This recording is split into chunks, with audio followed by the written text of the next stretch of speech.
to that game with Saunders who stuffs it. Great start for the Aztecs. Aztecs in the half court. Long Beach State will show some 1-3-1. Not right here. Waters attacking off the dribble with the right hand. Reese Waters has 5.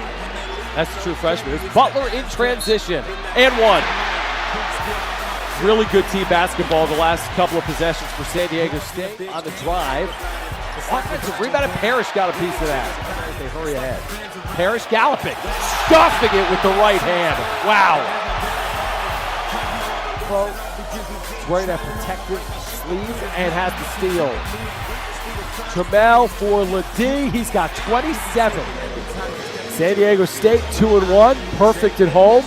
Got to fight from Long Beach State. It gets the win, and they'll get St. Mary's Friday night in Las Vegas. 3 ball in your face, hype, DJ.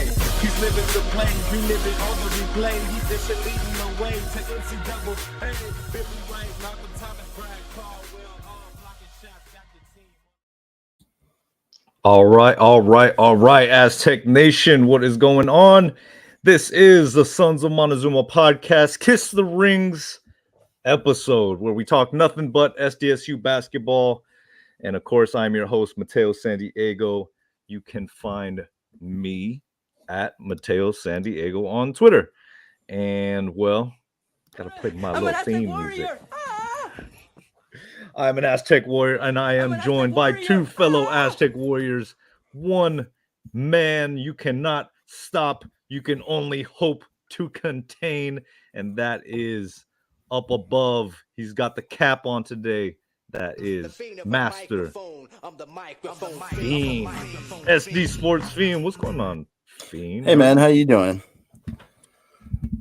Well, the Aztecs won. So, man, these recordings are always great after an Aztecs victory, right? Play the fight song. Where's the fight song? Man, we'll have to get that in at some point. So, you got singing skills, man. We might have to you sing that one. Fight on and on, yeah, Aztec, man. Blah, blah, blah. I'm not going to go through the whole thing. But yeah. Yes, sir. Well, we're glad to have you here, man. As people are joining in the chat on YouTube, want to make sure everybody hits that like and subscribe button. We are just a few subscriptions away from reaching 1,000. And this man next from East Tahoe, I appreciate this guy because I know he's spreading the word, and that is one Mr. Mike Tortolot. What's going on, Mike? How are you doing? What's up, guys? Big win last night. Excited to see what we can do moving forward. I want to say hello to my nephews and my little niece down in San Diego watching on the live stream. So we'll try and keep it PG for them today. Behave yourself, Mike. Okay. Well, you know, we'll mind our P's and Q's. Welcome, you guys. Welcome. I hope you guys enjoy our episode today. It's a fun one, right? Because the Aztecs won 88-76 last night against Long Beach State. And, you know, a lot of good things we saw out there on the court. We're going to get into it all. And want to welcome everybody on the YouTube chat. Already some questions firing off. But we're going to talk a little bit about this team. And then we'll get to some of your questions, comments, and concerns. Sarah, here I am. I see you, Fembone. You were rocking it out last night there with the pep band. You guys are doing your thing. And, of course, Rob, see you. Angelica, I see you. Jeremy, I see you guys. Thank you guys so much. Regular James, we're going to get to all your questions, comments, and concerns. But before we get too ahead of ourselves, let's just talk about one quick thing because we're all San Diego sports fans. Last night I was at the game. I saw Fiend. Mike, I'm sure you were watching. Yesterday was kind of a heavy day. It was a celebratory day. Of course, the Aztecs won. Also, shout out Andrew El Chino from the E-Host podcast, the E-Host in Montezuma. It was his birthday yesterday, so big shout out to him. Got to see those guys, all the E-Hosts down there having a great time. But it was a little bit of a bittersweet day yesterday. If you guys are Aztecs fans, you were there at the game, and they had a moment of silence, and that was for one Mr. Peter Seidler, the owner and chairman of the San Diego Padres. Of course, as we all know now, has passed away.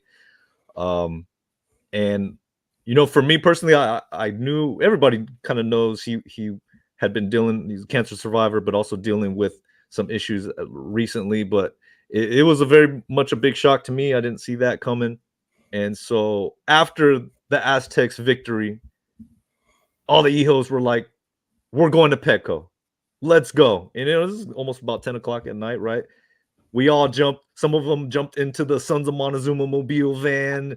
The others took their other vehicle. We all drove down to Petco, met up there at the steps of the entry where they had just a really beautiful scene down there honoring Peter Seidler, you know, the different flowers and obviously at the steps right there by the fountain. I mean, it was really a beautiful scene and just a touching scene. Mel, I see you pour out a little. I see you. Thank you for being there and you know, really being with those guys and seeing the reverence they gave to Peter Seidler. I mean, it was a beautiful thing. Mike, I know you're a big Padre fan. What any opinions on what this means? I know this is Aztecs broadcast, but Mr. Seidler did some amazing things. The impact he had on this city, you know, I can really only compare it to Aztecs basketball, right? Yeah, I mean, you know, what he did for the Padres, I don't think was probably less than what he did for the city and, you know, philanthropy and things like that. And when you you know, everybody's got an expiration date and everybody's kind of day to day, and so you lose someone, you kind of sets you back to reality of, you know, hey, everybody's gonna be there one day. You know, you just got to appreciate each day and appreciate what you have. And so it's a tough day, man, because, you know, I don't, at that point, baseball doesn't mean anything to me because you think about him and his family and look at the players and you can kind of see how people felt about someone, how they react to that. So the outpouring was there. And I think he did give San Diego hope when they hadn't had some in a long time with the Padres. So, you know, like I said, you know, you guys know me and my background with professional baseball with my family and stuff. So it's definitely, it hits home. And, you know, it's great to see the city come out. It is a sad day, and, you know, especially right before the holidays and Thanksgiving. So it's, you know, hopefully he was with his family when he passed, and, you know, he went, you know, easily, I guess is the best way to put it. But, you know, we'll miss him and remember him, and he won't be forgotten. I see you in the chat, Sergio. I was in the van. LOL. Let's go. San Diego State. Fiend, any thoughts on Mr. Seidler? You know, if you spent any amount of time in San Diego, I mean, obviously I'm not from San Diego. I grew up somewhere else, but, you know, if you've come to San Diego, if you're not a Dodgers fan or a Giants fan, you have some sort of affinity for, you know, the Padres.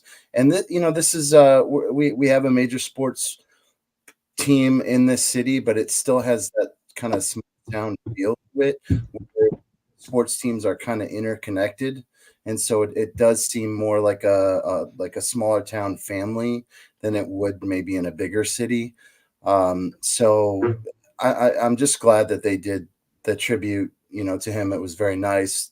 Dutcher in the post-game press conference said some words, some kind words. And, you know, he's made appearances at Padres games. I mean, that they invited the Aztecs team there to throughout the first pitch, right, at one of the Padres games, and to honor the Final Four team. So, and they give them all jerseys with their names on the back. So, yeah, definitely an interconnection between the two teams and really all the sports teams in San Diego. Kind of reminds me of like when the Chargers left and they had that event at Petco Park for the, you know, Celebrate San Diego. And it was just such a prideful event, you know, and so very sad, you know, to see Peter Seidler go and, you know, all he did for the city and for that team, really just trying to win a championship, because he knew that San Diego was just starved for a championship. And so, yeah. You know, day, and wish his family well. Yeah, I compare it to SDSU basketball so much because, I mean, those have been really the two consistent things as of late, you know, and with Seidler, I mean, that consistency showed up once he became a part of the equation, of the ownership equation. So that hope that Mike's talking about, I mean, is unbelievable thing. And so, yeah, our best thoughts to the family, and, you know, hopeful for what's going to move forward with the Padres. that legacy he left behind is on the same, thought process, on the same heartstrings of the legacy that we feel with Aztecs basketball, a program that has really reached into the soul of San Diego, the community. And, that's why we're here, because we love Aztec sports, Aztec basketball, and these Kiss the Rings episodes. So please make sure you guys are hitting that subscribe button. As we said, we are about 7 subscriptions away from 1,000 on YouTube. Before we get into the Long Beach State game, I'm very excited because I'm going to be making the trip out to Vegas this weekend. I wasn't planning on going. F1 racing is going on out there, so it's very expensive. Everything kind of came down price wise, and so I'm excited to make that trip out there. And because we do this for the love of this whole thing, right? We do this for the passion, because we're passionate fans. So just going to take it upon myself and make that thing happen, and hopefully give you guys some reporting and some content from out there in Vegas. But before we get to that, okay, let's talk about the game. Let's get there. We're finally there. All right. 88-76. The Aztecs rebound. They get back on the winning ways after suffering their defeat against BYU, which we all knew coming into it, and especially Mike knew, right? He hit that shot that BYU was going to win. He called it in the shot clock questions last episode. But, it was a tough game, some good learning points. And I think we saw that in this game. The ball didn't stick as much, right? I mean, this was 88 points.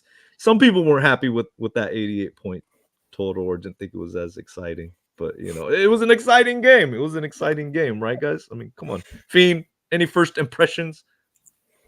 I mean, exactly what you said. I mean, I thought that they shared the ball really well.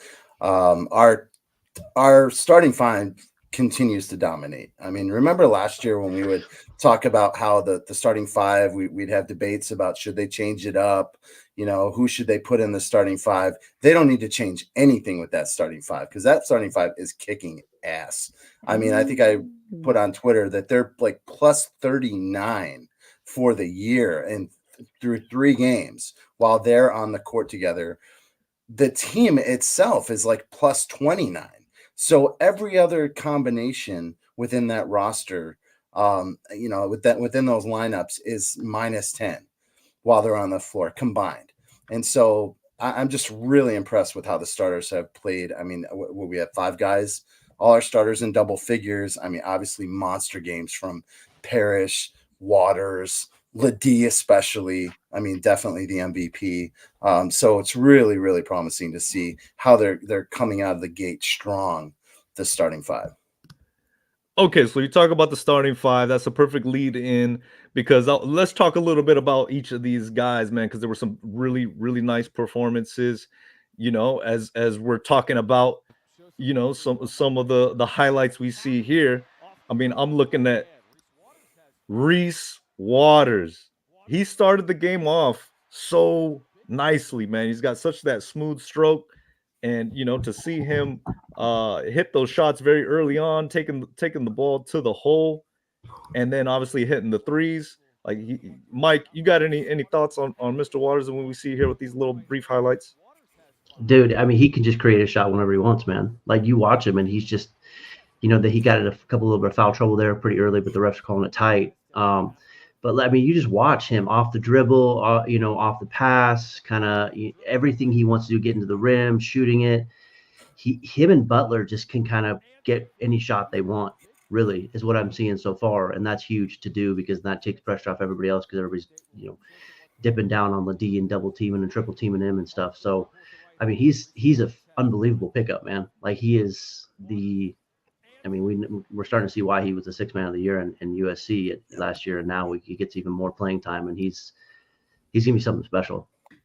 15 points on 5 of 10 shooting, 3 3-pointers, and it was like the timing of those shots, right? It just always seemed like he was pulling up that shot at the perfect moment. All right, next I want to talk about is Mr. Darian Trammell. Now, Fiend, you said something about the starting lineup, but Darian Trammell is not being utilized as a starter right now immediately, right? He's coming off the bench. So it's kind of an interesting dynamic. Of course, the injury kind of dictated that from, being the case, but it's going to be interesting to see, moving forward. And we'll get into that a little bit more. But, these steals, being that little guy I said last episode, just being sneaky on the defensive end and being able to make those plays happen, right? Those steals are huge. And this pass, look at this, made you look, bam, Ladie, perfect pass underneath the legs. So awesome. Got the crowd hype. What do you think about that, Fiend? I mean, there were just so many amazing plays in this game, and yeah, this was a really exciting basketball game to watch, especially if you're an offensive fan. With Darian Trammell, I mean, start with the positives. I mean, he was distributing the ball. He had 6 assists. He just was finding teammates, and that was a huge key to the success in this game, is that they were finding the teammates and getting open shots that they were knocking down, which they weren't really doing against BYU. The thing with Trammell that he really struggled with was when they put the press on us. He was having I was a little surprised about that, because he's supposed to be our press breaker, right? When we brought him in last year, it was because Trey Pulliam the year before was having difficulty breaking the press against Creighton. And that was I shouldn't just single out Trey Pulliam, but the team itself was having difficulty. And he was the guy that we brought in. So a little, shocked that he was having some difficulty when they went full court press on us. But that could be a product of maybe just recovering from his injury, and he hasn't had a lot of, time dribbling the basketball with both hands. I don't know. It could be a conditioning thing. So we'll see. He's still getting in the mix of things. He's still getting in the mix of things, right? He did, and I think he'll continue to get better as the season goes along. Okay, well, let's move on to the next guy I wanted to highlight, and that is, of course, Mr. One, Lamont Butler, with the behind-the-back pass right there. Lamont, to me, he's a captain, man. He's such a captain, cool-headed.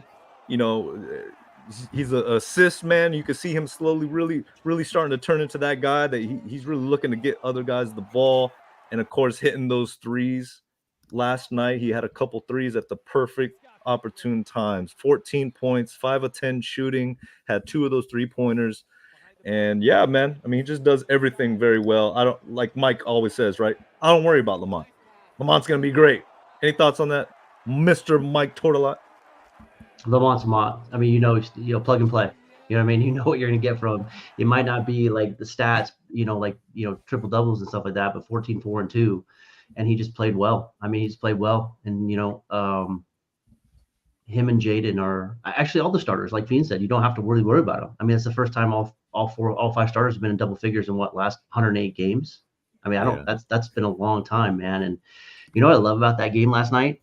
Sharing that sugar, 20 assists on 28 buckets. You know what I mean? That's what you got to do. And I think that's kind of that, and offensive rebounds kind of stifled them up in BYU. And all day second half, second chance shots at BYU kind of really hurt us. Actually, that's what lost us the game, quite frankly. So it's still early. You get that win after coming home. I think we've won 16 or 17 in a row at home after a loss by like 15 points average. So, that's what you got to get back on the horse and win, and then, focus on the next coming game. And you got 2 or 3 days to adjust. But, I like the fact that they got thrown all those different zones and defenses and pressures and stuff like that in the third game, because you could kind of see they were kind of like, dude, what are we going to do here? How do we figure this out? And you could see they were a little trepid on how to figure out, and they work through it. You got to work through it to figure it out. And I think that's going to help them, and that's going to give more game tape to the coaches to play. Because, you can do whatever you want in practice, but until you get against another team that's is trying to beat you and you're trying to beat them, it's totally different vibe and stuff like that. So I think that's going to be really, really helpful for us going down the road, and I'd rather have it earlier than late. So I'm excited what they were able to do, considering all the what they got thrown at them. I agree 100%. But let me tell you it didn't matter what defense Long Beach was putting out there on the court last night for this guy, and that is the electrifying, just absolute dog, Micah Parrish. He was hitting threes, and of course, look at this play. Gets the rebound, takes it all the way down coast to coast. Just let it speak for itself. Bam! had everybody up off their feet. That play, I mean, he blocked the guy, he got the rebound, he kind of looked like Jamal would do that sometimes when he would go down the court, and then he just dunked on him, and then he manned up on him. He's like, boo. I thought that was a foul, but that's okay. I mean, he's just like, you know how I feel about that dude. I've been saying it since last year before everybody's like on his horse this year. I'm like, this guy's going to be ridiculous this year. And then he had another one. He is, you know what I love about, you know what's good about some Micah Parrish? More Micah Parrish. And that's what we're getting this year, So I mean, you guys know how I feel about that dude. Man, 13 points, 5 of 10 shooting, had that 1 3-pointer, a couple big rebounds as well. But man, just those electrifying plays. Just man, what a fun game. But we tweeted it out last night, and there weren't like a lot of the highlight reel plays generally from this next guy. But man, when he's putting up 27, 21, and 27, Jaden LeDee is an absolute monster. Everybody keeps saying he's en fuego. He's on fire. I mean, plays like this, he's solidifying that low post spot, and then also attacking. Fiend, any thoughts on how hot right now is Jaden LeDee? I mean, look at that 3-point shooting, man. I mean, this is a guy who hadn't hit a 3-point shot in his entire college career, and now he's coming out and showing that he's got that range. He has the 3-point shooting. He has the mid-range. You can't stop him in the interior. I mean, once he gets in that low block and gets the pass, I mean, that's pretty much it. And he's commanding a lot of attention from the defense, which is opening up other guys on the outside. And so if he can find them, if he gets like double teamed or, they collapse down on him and he can find the open guy, we're going to get a lot of open shots this year just because of the focus that they're going to put on LeDee.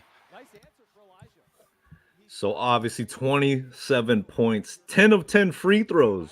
10 of 10 free throws. That's a big one, man. That is, I mean, you get to the line and he's guaranteed to get to the line.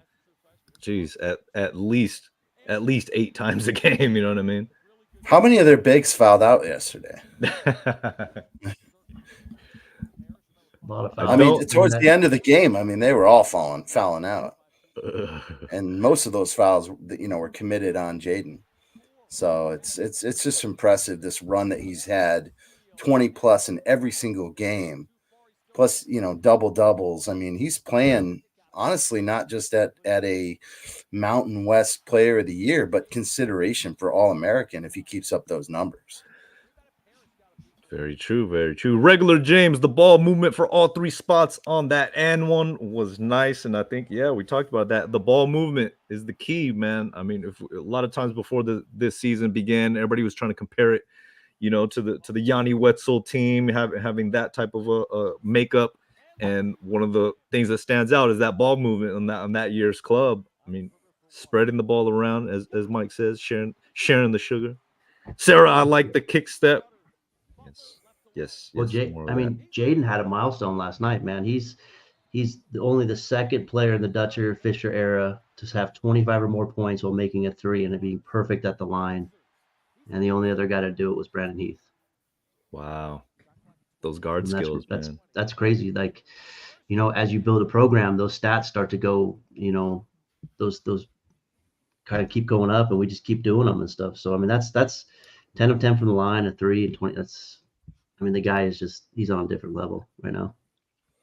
I would like to keep him, I would like him to stay within the offense though, too, because I think he does have a tendency sometimes to try to do too much. And that's when they turn him over.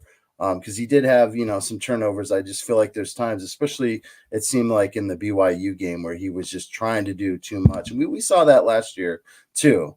So, taking what's in front of him and, just making the opportunities that he has, but not trying to do too much that's going to, cause turnovers and possibly get him into foul trouble too. I think Coach Dutch alluded to it in the post game against BYU. He said, you want to keep it around 40%, him completely looking for his shot, and then the 60%, let the offense flow through you, make those additional passes, look out for your teammates. So, it's a work in progress. And I think this was obviously a good example of them just learning, making those adjustments from the last game. Okay, guys, it's time to activate the overaction meter.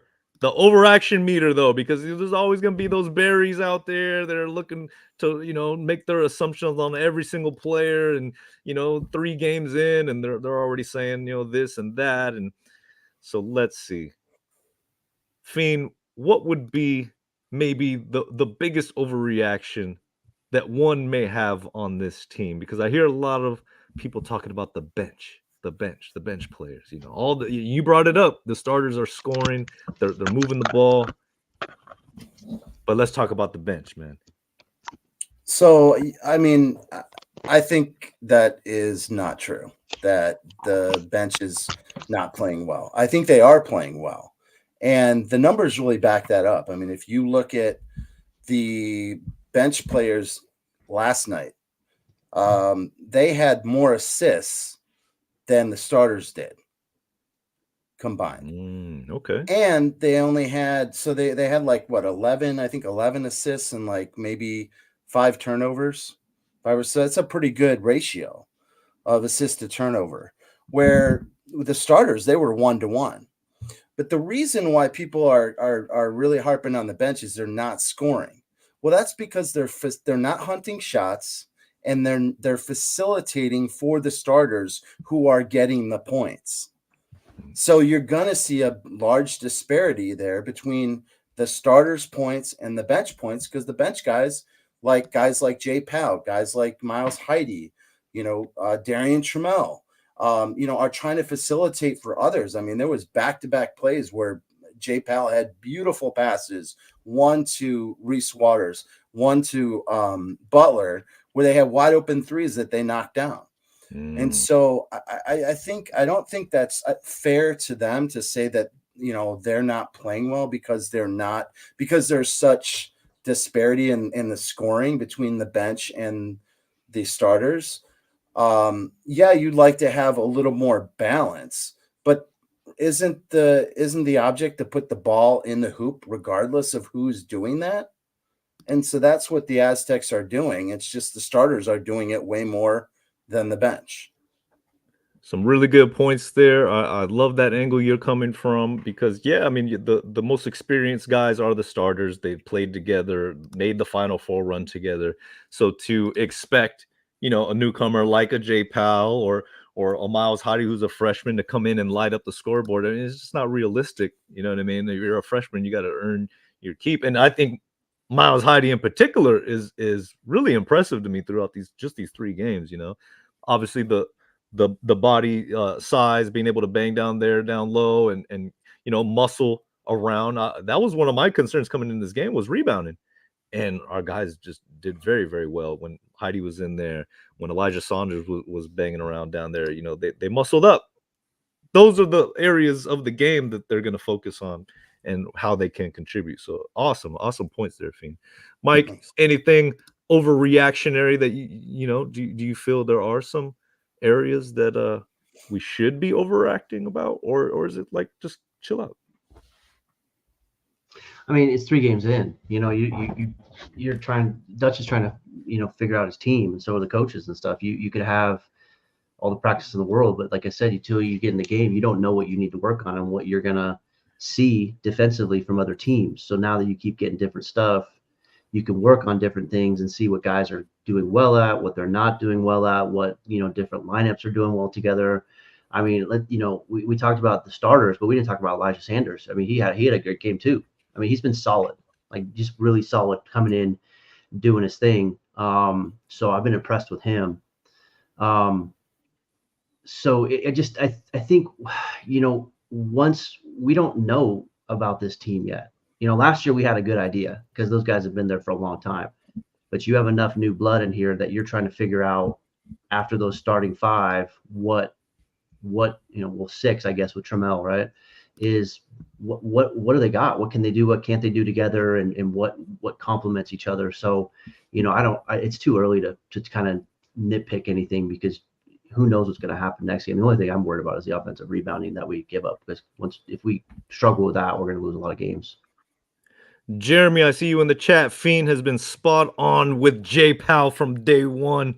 Dude is a nice glue guy already. Great motor. Man, okay. We like to give Fiend a little hard time because he was all about J Powell very, very much, despite some of the opinions out there. But I love the angle you're bringing, man. Doing the dirty work and getting used to. I think he's still getting used to the defensive end a little bit.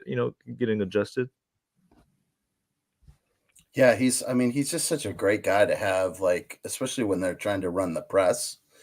But I mean, he's learning how to set screens. I mean, he had what that turnover was. He's had a couple of those. He has some moving screens.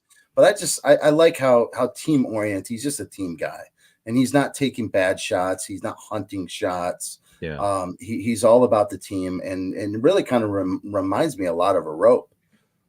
And kind of, you talk about a glue guy. That's the ultimate glue guy. And so I think a guy like Powell, and really impressed with what I've seen from Heidi off the bench. I mean, he is just playing, really heads up and getting rebounds, and he's been a very productive part of that bench.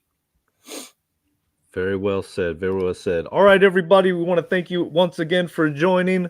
Make sure you guys are hitting that like and subscribe button. I want to refresh. I want to see that number just crawl a little bigger, and it just crawled up one at 994. I feel like I'm on a Jerry Lewis telethon, right? Like, call in and pledge a subscription here. I'm very excited right now, guys. Before we move on to St. Mary's against St. Mary's this Friday in Las Vegas, that I will be at. But before we get to that, I'm very, very, because we have an opportunity. Last episode we spoke with, what was it? The skull from the show. Well, today, right now, we are bringing in another familiar face you guys may have seen in the show, in and around the show, but he is gonna join us for a few minutes to talk and show a little love for the ladies team. I want to bring in to the show, I want to welcome Kai, Superfan. What is going on, SD Superfan Kai? How are you doing, man? Welcome to the Sons of Montezuma podcast. What's up? You might be on mute, Kai. You might be on mute. Let's see if you can unmute it.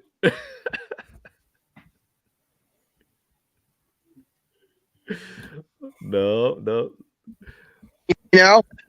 Now we can hear you. What's going on? I'm getting ready for that World Series inter squad tomorrow at San Diego State at Tony Gwynn Stadium at 6 p.m. You guys should show up to that. It'll be fun. It should be one. They're all competing for a spot. I know there's only 9 spots and probably 10 pitching spots. So if you guys want to show up for some good baseball, show up to Tony Gwynn Stadium. The first-year coach, Sean Cole, is coming. He's going to bring it with all his pitchers, as well as, the new hitting coaches and the new players that are coming in. But what I wanted to talk about is about women's basketball here, as well as other women's sports. I think we should show up and show them some love. I mean, we do have history with San Diego State basketball, which I'm going to talk about. Beth Burns, all time. Yeah. Career ends in school history, a 295 and 186 record, 7 NCAA tournament appearances, and 5 Coach of the Year awards. That's big ups for her. And that's a big part of women's basketball right there. As last night I went to the game, women's basketball game, and it was quite a sight to see. There was a couple things that they needed to improve on, and they quickly improved on them. Jada Lewis had a career high. She's a 5th year. She had 25 points, threes. She assisted the ball. She got the ball, made it happen for our San Diego State Aztecs women's basketball. I thought she did really good. She's a really good new face. First time for San Diego State women's basketball. It was cool. Let me cut you off real quick. Let me ask you this question, because you said Jada Lewis, 25 points. Who coming back this year Is she the main one that maybe fans should be looking out for? Give us some other names of some of the girls that we should keep our eye on out. Okay, so I really like Abby Prohaska. She came from Notre Dame, and last year she shot the ball like crazy, blonde hair, blue eyes, brings it. When she gets called on, she gets angry. She gets she gets the ball and she shoots. But I felt like we didn't get her into the game as much as we should. Last year they put her in a lot. She shot a lot of threes. She could really light it up, as well as I think getting in Barcelo. Barcelo sister played for BYU, Brigham Young, and really lit it up, as well as her brother played for BYU as well. I believe he was something Barcelo. I forgot his name, but he played for BYU as well, and he lit it up. And of course, Mercedes Staples, we lost her. That was a big loss. But we got some shooters on this team. Abby Prohaska. We got some real, dogs out there. And the defense in the fourth quarter was insane. 22-5 run in the fourth quarter. But the second and third quarters, they allowed a lot of layups. And it was just happening. Sometimes it happens, And the fourth quarter is the most important. That's what everybody says. Fourth quarter, most important. 22. I love that they got quarters. I just love that they have quarters in women's game. I kind of wish we had that in the men's game. Yeah, it's dope. You got 10-minute quarters. Let me ask you this question, Kai. Where did Jay Lewis come from? Is she a transfer? She's a transfer. I want to say she came from Mercer. She's dope though. She's a player. She's got that nice little blonde little deal on her head. So she's gonna be kind of like the alpha, like Asia Avenger was last year. Yes, dude. She's Asia Avenger. She could light it up, I think she could also do like the crossovers and all of that. So everybody should show up to see them. They're looking spot on. They got a lot of guards. They don't have the size. They got a lot of guards. They got a couple forwards, but they at UC Davis they had a 6'6" center, 6'6", and we got her tired. She was in the bench that fourth quarter. She couldn't take it. She couldn't take the heat, and I believe it was due to UC Davis players being run down after having to chase 4 guards all night and 2 badass forwards that show it all night. We got a lot of players. That's awesome, man. I love your passion, especially for not just men's basketball, football, but I mean all the SDSU sports. I mean, you are the true super fan. I've been down there with you in the show for the women's games, and you bring it every single game. And I know you're going to continue to do that this year and support them. And that's going to be it's hopefully be exciting. Like last year, there was some really exciting matches, and they really do have some good athletes. And I remember doing a report last year on them, and they have a lot of girls who were ranked within the top 100 of their recruiting classes, which the Aztecs men's basketball team doesn't have that. So there are some really good athletes on the women's side. And so definitely, I think, our listeners, get out there, and the tickets are cheap, and, check them out. $6. And guess how many fans were at the game? 1,111. That's shameful. That's shameful. You guys need to show up and support your women's sports, and I'm really passionate about it because our women's teams are really good. Our swim team hasn't lost in 4 years. Yeah, you're the number one fan. You definitely are. Our swim team hasn't lost in 4 years, and they have enough parents that show up. It's amazing. Kai, let me ask you really quick. The next game I see for the ladies team is November 18th, but it's at Sacramento State. Any thoughts? How should we expect them to look against Sacramento State for somebody like me who doesn't really know much? Okay, so these are the players to look out for. There's a couple more. Adriana Quesada. Or Quesadilla, whatever you want to say it. She's done. She's I awesome. think there's an NIL opportunity there. 8 boards, 13 points. Abby Prohaska, 6 for 6 on the free throw line in 22 minutes. Kim Vlablos, the forward, 5 rebounds, 5 points, 3 for 4 on the free throws. Free points, baby. Free points. Get the free. Megan Iso. Her sister got a ride to Oregon. 4 for 4 in the free throws. 16 minutes, 9 points. Sarah Barcelo, 10 points. You need to get pretty balanced team. You need to get Prohaska open, or she could go to the rack. She's fast. Like I said, that Lena Saval was 6'6", tall, dude. That's tall, bro. And the most important part, guess how many free throws we missed that entire game? How many? 2. Oh man. And I believe it was about 40 free throws in the whole game. That's legendary. Imagine if San Diego State men's basketball did that. That's important. I'm sure they're practicing it a lot, in the men's and the women's, but the women's only missed 2. That's pretty legendary. When's the last time you've seen a basketball game where you only missed 2 free throws? Last time Mike played against Fiend, I think that's how it went down. Kai, thank you so much, man. We thank you for joining us, giving us a little bit of information about the ladies team. I said on the 18th they're at Sacramento State. On the 21st they're back home, and also on the 25th it looks like the Thanksgiving Classic against Penn. So, man, yeah, I would love to make a game this season, guys. I really would love to make a game at least. They're fine. I know you're going to show up. You always show up.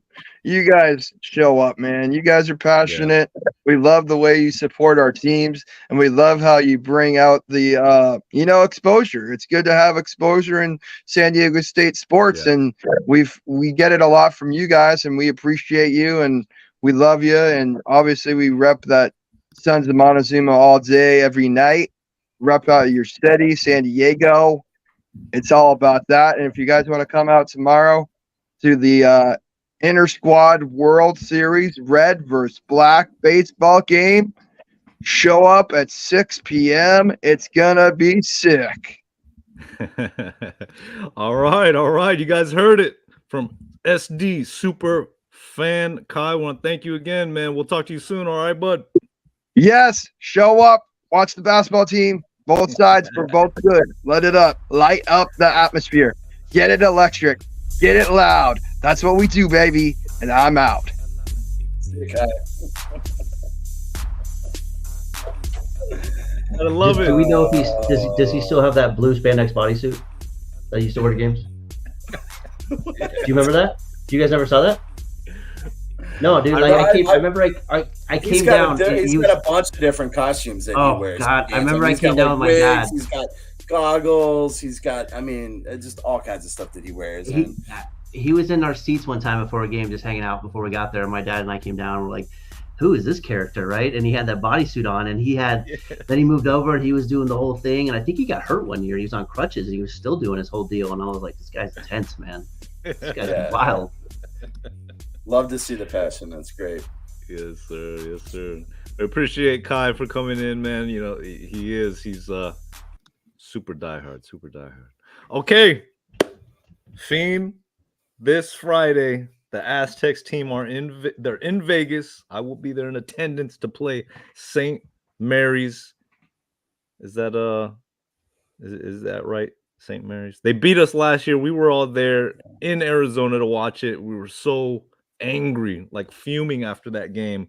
We're like, how is this team going to improve? Next thing you know, we make it to the Final Four. Now, St. Mary's is they're kind of tripping up over themselves, right? They just lost a game. You got a little scouting report for us, because Friday It's going to be fun. Everybody's going to be watching at T-Mobile. F1 races are going on there in Vegas. It's going to be a crazy environment, a lot of energy going on around town. I'm going to be there. So what should I expect from this St. Mary's team? Well, first of all, I mean, I don't know how they lost to Weber State. I mean, I just rewatched that game, and I mean, Weber State, the last 8 minutes, it seemed like they couldn't miss. They had one guy who just went off for like 30 points, and every guy on St. Mary's could not hit a bucket. I mean, the lid was on the basket for like probably 5-8 minute stretch. I just could not believe it. I mean, I think that those teams play each other 9 out of 10 times, and St. Mary's wins, handily 9 of those times. So I think that game was more of a fluke. I know it happened at home. It's a really bad loss, but they're going to be angry. They're going to be wanting some, to take that anger out on someone, and they're going to be looking at us, as their bounce back. And so the one guy that you really got to watch out for on St. Mary's, sharpshooter Aiden Mahaney, former 4-star recruit. I think he played with Miles Bird, I think he's from that area. They're friends. Really, really solid player. I mean, he hits 40 plus, probably 45% from three. He's like a Jordan Shackle type, 3-point shooter. And then, they've got some really good size. I mean, they got this guy, Mitchell Saxon, who's a big guy we faced last year. And that's one thing we had a trouble with was they out-rebounded us. Their size really caused problems for us. And they've got another guy, Harry Wessels, who's like 7 foot. So, we don't have our big guys this year, right? We don't have Nathan Mensah. So I'm interested to see how our team matches up against their size. I do think we have superior athleticism as far as quickness. And that's kind of what Weber State used to kind of speed up St. Mary's and get them to turn the ball over. That is one thing that they will do, is turn the ball over. So if you can speed them up, if you can maybe put on a full court press on them, we might get some opportunities to turn them over and get easy buckets in transition. So that's what I would like to see from the Aztecs. I'd like to see a little, some fast pace, not play at their pace, which is very slow. They love to play out of the half court. But I'd like to see us, just move fast and try to get buckets quickly. Regular James in the chat. If St. Mary's lost, we definitely got to be focused because they are out for a bounce back game. And as national finalists, we will have a target on our back, and that is for sure. I mean, before last season's loss, I think we had beaten them, 6 times at least. And it seems like we play them every year, right? Something crazy like that. I think we've played them the last 4 years, and we're 7-7 all time against them, I believe, is what I heard on the thing. We beat them 2 of the last 3 years. And they really wanted that game last year. You could tell. Yeah. I mean, their fans were really into it out there in Phoenix. I mean, if I had to choose between this year's squad and last year's squad, I would have thought that last year's squad would have had a better shot to beat St. Mary's than this year's squad, just because of the turnover, the new pieces we have, within our team. I think that's why it was so disappointing in Phoenix, because we really felt like we should have been, just steamrolling through our non-conference schedule en route to a 2 seed, 3 seed, and that just didn't happen, right? And that St. Mary's game was pretty bitter. But for this game, I mean, if we lose to St. Mary's, I mean, I'm not going to be terribly disappointed. They're a great team. Yeah, they had a bad loss, but they're still, I mean, a solid team that's going to be in the NCAA tournament. So there is no shame losing to them on a neutral court in Vegas. But I would like to get some revenge, and we'll just see how the guys come out, and hopefully we have we have some revenge on them. Hopefully those guys remember what that was like, that defeat in Phoenix, and want to get a win against St. Mary's just to get them back. Man. When I think about St. Mary's, all I think about is Billy White almost destroying Viejas Arena when he got that alley-oop. So hopefully we see some of that again. I know we had some big plays last year, but they got to stay focused. And man, the game's on ESPN Plus, guys. Sorry about that. That's going to be a real problem for a lot of people. They're going to have to go streaming online somehow to get that thing going. But okay, regardless if they win or lose, they're going to play. The Aztecs are going to play again on Sunday. But that's not been determined yet, right? It's either Washington or Xavier. Correct. Yeah. And that game on Sunday, it'll either be a 4:00 tip-off or a 7:00 tip-off. Friday's game's at 6:30, so that will be interesting to see on a Friday on ESPN Plus, unfortunately. Whew. All right, guys. Well, hopefully I'll be able to get some reporting done out there and come back with some cool videos and stuff. You guys ready for your shot clock questions? I think we are nearing towards the end of this live stream, and as we like to do, if you guys watch the Kiss the Rings episodes here on the Sons of Montezuma, we like to do some shot clock questions where we make each guy compete against each other to win each episode. And I love this part of the game. I love this part of the episodes. Get you guys hating on each other a little bit. Although somebody said me and Mike look like brothers right now because we're wearing our hats. I don't know about that. What? We're all wearing hats. But you and me, we got the beards, man. What's going on with that? You know what's funny, man? Growing up in San Diego, like nobody really thought I spoke Spanish. But up here, like every time I go to Barney Sarah or whoever, they start speaking Spanish to me, and I'm like, hey. And I talked to my buddy Alex down, and he's like, "What?" He's like, "You don't even look Spanish, man. You don't even look Mexican." I'm like, "I don't know, dude." And it's funny. I don't know. It's just a weird kind of anomaly and stuff like that. I thought it's funny because I'm like the whitest looking guy, and I can actually speak some Spanish. Yeah. Because I took Spanish classes in junior high and high school. All right, we'll put you on with the eHost podcast next time. Un poquito, por favor. All right.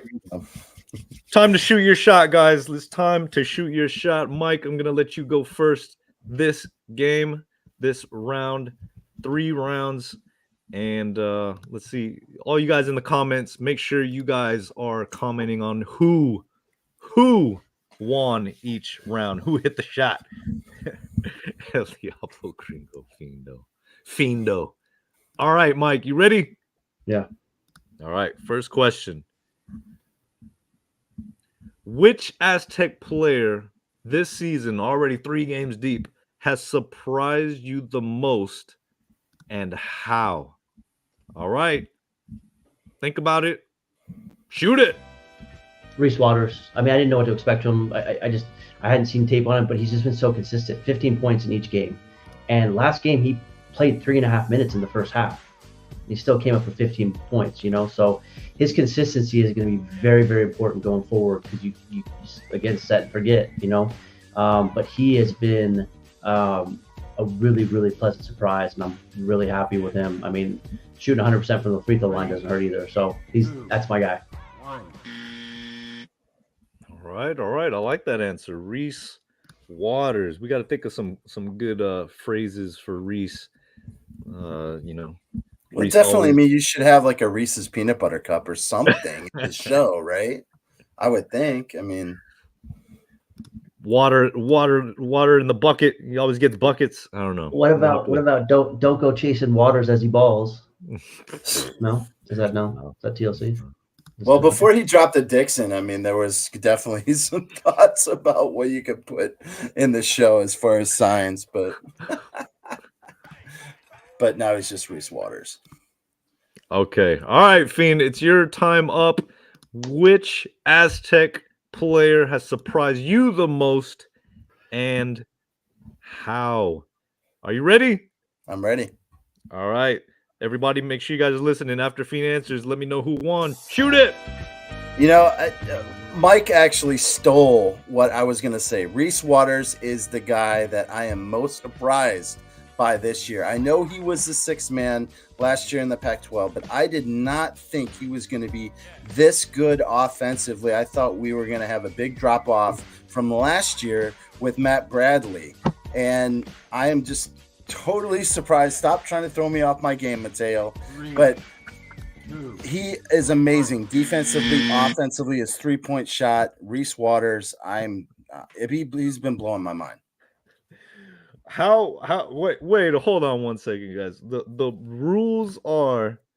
Why did you cheat, bro? Why did you stole my guy? Like I get to go first. Like I would. That's my guy though. You gotta pick somebody else. It don't matter. So I gotta do a redo. Okay, I'll do a redo. No, it's like you lost. It's automatic DQ, bro. Okay, like I already picked Waters. You can't pick the same guy. Like if you pick Butler, I wouldn't say, "Oh, I want Butler too." You know what I mean? Okay. Hey, listen, we're not mad. Just make up the rules as you go along, Mike. That's okay. No, that's the rules. Is that not the? Is that like, I don't. You know. Terrible, Mike, the originality. Everyone thinks I'm biting your take. I mean, the rules are, guys. You gotta answer a different answer than the other contestants. Okay. So Mike gets that round. Everybody can give a round of applause. I can see Mike disqualifies Fiend on that shot. He got blocked. That was like a goaltending. You goaltended yourself on that. I did. Okay. Next question. Okay. Fiend, you get to go first this time, despite trying to cheat on that last one. Okay, your question. If the team could improve one thing right now, and you got to convince the watchers and the listeners on YouTube right now, if the team could improve one thing right now, what would that be to you and why? Shoot it! Well, I think definitely on the defensive end, if we had a rim protector, if we had a guy like DeMarshe Johnson, who that is his specialist position, if he could come in and give us minutes and be able to, just be able to handle some of those bigger guys down on the block and swat some of the shots that are coming through the lane, I think that would help the defense tremendously. We definitely need some more rim production. We need to take some of the stress off of Ledee. I think Ledee has too much on him offensively and defensively. Need another guy in the middle. All right. So a big low defensive presence, just a presence to help out Ledee. Okay. All right. Mike, you think you could top that? You think you could convince all the watchers on YouTube that you got a better solution and what you think the team could improve? Sure. Let's hear it. Shoot it. All right, I think we need a rim protector. No, I'm just kidding. We need to worry about our offensive rebounding. Like we need to limit the offensive rebounds we give up, because that's what killed us at BYU. And if we're giving teams an extra 6, 7, 8, 9 shots a game, we're not going to be able to sustain that. So if we can limit the offensive rebounds and be better on the defensive board, that's the big thing key I see to us because of our size. Some of these bigger teams are gonna be able to get away with it more. But if we could be strategic and kind of figure that out, that's the biggest thing for me.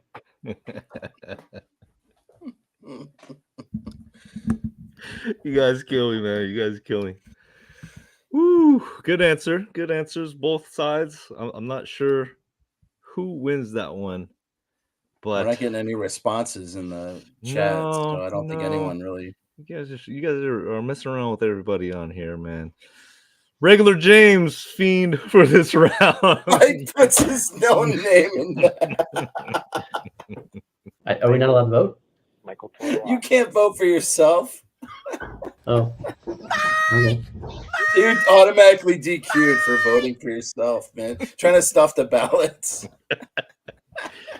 Don't blame it on the hanging chads either, man. Don't blame. Angelica Fiend for the second round. Sergio Fiend. Okay, Fiend got the second round on that question. Thank you guys. Thank you guys for answering. Thank you. It makes my job a lot easier. All right, for the last question, the third shot. This will get you guys hating on each other really quick. Mike, you get to answer this one first. Explain why your counterpart, your opponent, Fiend, is a bigger berry than you on the Kiss the Rings podcast. Oh, explain to me again what a berry is first. Can you quantify what that means again? It's like Homer. Okay, it's a homer. It's somebody that's just, overly critical. Usually wears Hawaiian shirts to the game, maybe socks with sandals, something like that. A little typical mouth breather. You tend to find him on Aztec Mesa, the SDSU Facebook page. You said it. You said it. Yeah, never happy with the wins. Always finding some sort of fault in the team. Okay, Mike. What's the question again? Why is he the bigger berry? Between you two, why is he a bigger berry than you? Okay. 30 seconds. Shoot it. He's a glass half empty guy, man. He's always looking at what we could do better and not what we're going to improve on. We're like, hey, I want, all these screens for Seiko. He's got to come around. He's got to do his own shot. He can't get his own shot. He's got to shoot it. Why isn't he shooting it more? And then the coach has got to get him involved. Man, just, I love his passion, but he's like, I'm just more of like, hey, man, what's going to happen is going to happen. And he's a little more intricate with his stats and his analytics of it and stuff like that. So I wouldn't say he's a berry. He's just a little more methodical in his negativity. A little more methodical with his negativity.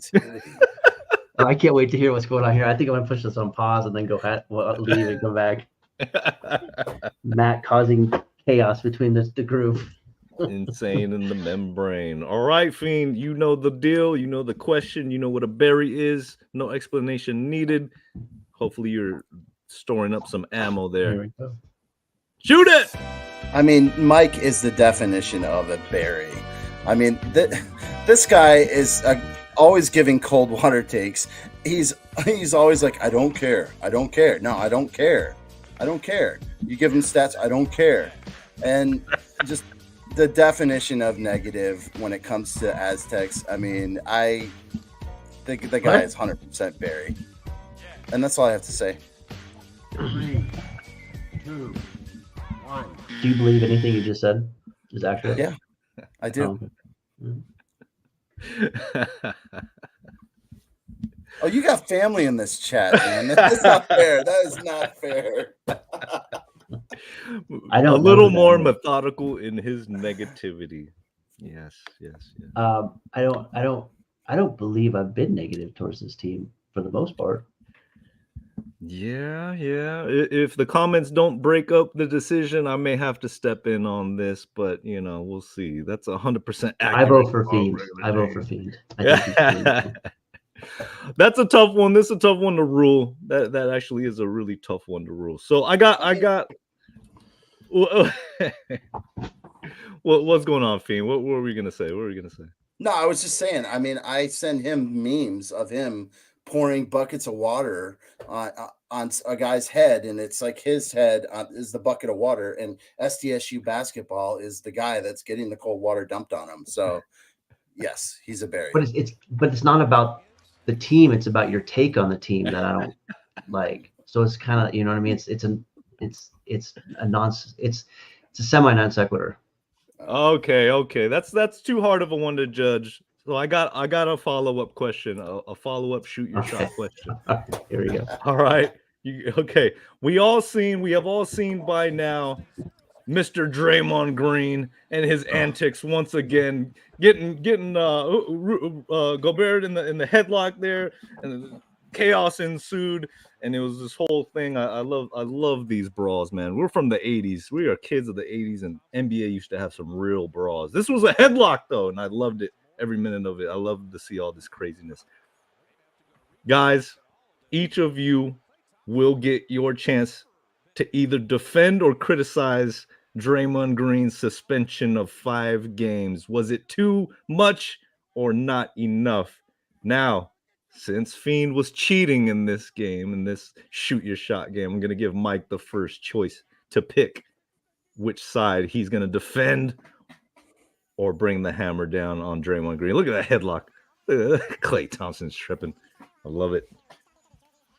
All right, Mike, which side are you going to choose? How are you going to defend or accuse? Shoot it! I mean, the funny thing is Jaden McDaniel was the one who kind of started that brawl. Did you notice that? Yeah, so, but I don't know, man. Like, Draymond is Draymond. Like, he's a player. We all know that. He's in the league. He's getting big money for that. But he continually has behavioral issues, man. like continually behaves. And once you start getting involved and you're the common denominator in every single situation, 5 games isn't enough. With his history, I don't know, man. Like at some point, you just got to figure out what are we doing here with this guy. You know what I mean? I'm not a big fan of his nonsense, to be honest. All right, so you choose not enough to draw the hammer down on him. Fiend, you got to defend Draymond. How are you going to do it? Shoot it!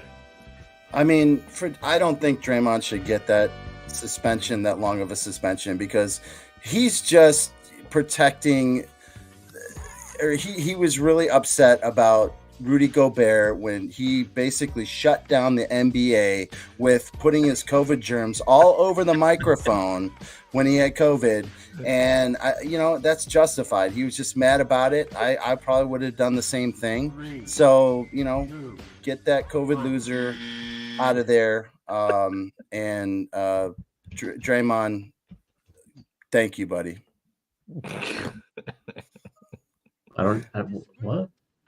What? What'd you say, Mike? What? I'm gonna have to go with Mike. On that one. Fiend, you weren't that convincing. Mike, I agree 100%. Sounds like Mike takes the shoot your shot game this episode, guys. Congrats, Mike. I agree with Fiend. Can't stand Rudy. He's the reason for the shutdown. Thank you, Regular James, the voice of reason. Regular James LV in the chat. COVID loser, laughing my ass off. Team for the win, Sergio Jimenez. I don't care what you guys say. The people have spoken. Don't care. Still don't care. I don't care. No. Fiend, next time, Fiend. We'll get you next time. Mike for the win. All right, guys. I wish you guys were making it out to Vegas this weekend, but maybe last second trip will happen. Fiend, get on it. I want to, man. If they hadn't had that damn F1 race, I'd be in. You know how much I love Vegas. Every opportunity I get to go to Vegas, I go. We'll have to save it up for the Mountain West tournament and have some more fun together in Vegas once again. Hey, guys, are we getting bat suits to go into the Bat Cave in Reno? Are we wearing matching bat suits? Oh, we could talk about it. I was walking the dog day, and one of the coach's dads walks the dog, and I was talking to him today, and he said the coaches up here are pissed about that. So I think we should probably do something of that nature. My feeling is if we're dressed like bats, then they won't attack us, right? I don't know. I mean, they are. You guys haven't been to a game up here. They're lovely people up here sometimes. You know what I mean? Sometimes, yes. But I think we're big enough guys. I don't really get messed with the games, thankfully. But I don't know. I mean, maybe we dress up as Batman. You know what I mean? Yeah. Well, we'll make that trip. We'll make that trip up to Reno happen. Hopefully this season, this new year coming up.